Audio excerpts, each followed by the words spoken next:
Okay, today we're going to learn how to do a Lindy step. And a Lindy step is composed of two different steps. You're going to do a chasse to the right or a shuffle. So it's a chasse or a shuffle. With your left foot, you're going to just rock back. Now you're going to do a Lindy or chasse to your left, chasse, rock back. So again, I'm going to turn around so you could watch me.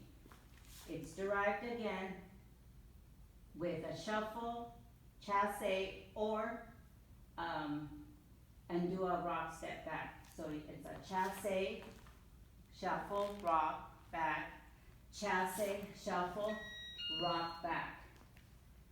So again with a count, it's 1 and 2, 3, 4, 5 and 6, 7, 8. One more time. 1 and 2, 3, 4, 5 and 6, 7, 8. Thank you for watching.